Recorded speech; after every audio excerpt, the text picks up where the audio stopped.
On a damp autumn afternoon in the small town of Willow Creek, Pastor Samuel Reed stood outside the old brick church, greeting his congregation as they streamed out after Sunday service. His tall frame and kind eyes exuded warmth, and his presence was a balm to many. But the pastor's heart was heavy that day, as he noticed a young man sitting alone on a worn bench in the park across the street. The young man, no more than 20, had a scruffy beard and clothes tattered from life on the streets. Samuel's intuition nudged him to approach the boy. Daniel, he would soon learn. "Hello there," Samuel said, taking a seat beside him. "I'm Pastor Samuel. Are you okay?" Daniel looked up, his gaze a mixture of wariness and disbelief. "Just trying to get by," he replied, his voice barely above a whisper. Over the next few hours, Samuel listened to Daniel's story. He had drifted from one city to another, chasing shadows of dreams that had turned to dust. After losing his job and his family's support, homelessness had become his reality. "I can't do this anymore," Daniel admitted, tears welling in his eyes. "I feel lost." Samuel's heart ached for him. "You're never truly lost, Daniel. God has a purpose for you. Would you like to come stay with my wife and me for a while? You can get back on your feet." To Samuel's surprise, Daniel hesitated. Finally, he nodded, and they walked back to the pastor's house together, leaving behind the weight of despair.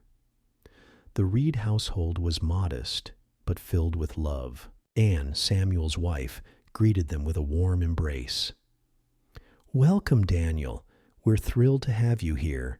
Daniel felt a flicker of hope for the first time in years. As the days passed, Samuel and Anne shared meals, laughter, and the belief that transformation was possible. Samuel's preaching kept him busy, yet every night he found time to encourage Daniel, helping him draft resumes, applying for jobs, and offering endless support. But underneath the surface of this newfound life, troubling tides stirred. As weeks turned into months, Samuel's commitments took him further afield. Church functions, outreach programs, and preaching engagements consumed his time, leaving Daniel and Anne alone often. During these quiet nights, they formed an unexpected bond, a friendship rooted in shared burdens.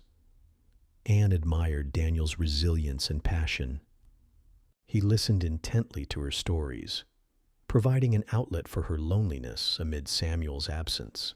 Their connection grew, crossing the thin line of friendship into something deeper, a spark igniting in the shadows. One fateful evening, Samuel returned home to find the house unusually quiet. As he entered, he sensed something had shifted. He shrugged it off and settled in for dinner, unaware that Daniel and Anne had crossed an unforgivable line. When Samuel was away, they had shared secrets, confided dreams, and ultimately succumbed to a night of passion. But guilt weighed heavily on them, and they vowed never to let it happen again. However, secrets have a way of clawing their way to the surface. A storm raged outside on the night Anne couldn't bear the burden any longer. As Samuel dried his hair and prepared for bed, she found the courage to confess. "Samuel," she began, her voice trembling, "I need to tell you something. It's about Daniel." Samuel's heart raced. "What is it, Anne?" "I've been unfaithful." Tears streamed down her cheeks, each one a dagger to Samuel's heart. "It was a mistake, a moment of weakness, and I'm so sorry." Silence fell, suffocating and thick. Samuel backed away, his world crumbling around him. You and Daniel?" "Yes," she whispered, breaking under the weight of anguish. "It happened once, but—" "Once?" Samuel interrupted, disbelief morphing into anger. "Once is all it takes, Anne." The days that followed were a blur of emotions. Samuel wrestled with betrayal, heartache, and an undeniable shred of compassion for Daniel, the very man he had taken in and nurtured like a brother. As he paced the church late one night, Samuel found himself questioning his faith. "What do I do?" he prayed, looking for answers. "Should I forgive? Can I forgive?" Daniel remained aloof, aware of the storm brewing around him. He felt guilty, yet terrified of losing his newfound stability. Samuel decided to confront him. Samuel invited Daniel to the church for a discussion, his heart a storm of conflicting feelings. As they sat across from one another, Samuel's expression hardened. "We need to talk." Daniel's eyes were wide with uncertainty. "About what?" "About you and Anne," Samuel replied, his voice steady, despite the turmoil inside. "You know what happened." Daniel swallowed hard, guilt flooding his system. I didn't mean for it to happen, Pastor." "What happened to trust? What happened to loyalty?" Samuel's anger broke through. "I took you in. I helped you. And you repay me with betrayal." Daniel pleaded. "I was lost. It was a mistake. I never wanted to hurt you. Never wanted this to happen." Samuel's jaw clenched tight. "But it did. Now I have to decide how to move forward."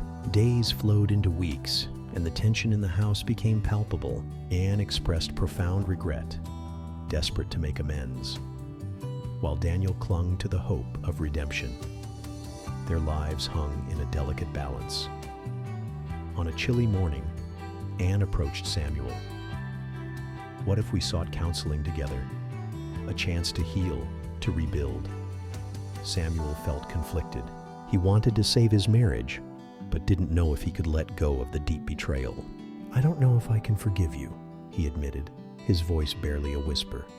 Samuel prayed for guidance, feeling torn between the love he had for Anne and a desire for justice against Daniel. He sought counsel from the church elders, only to be met with mixed responses. "Forgiveness is key," they urged, "but accountability must follow."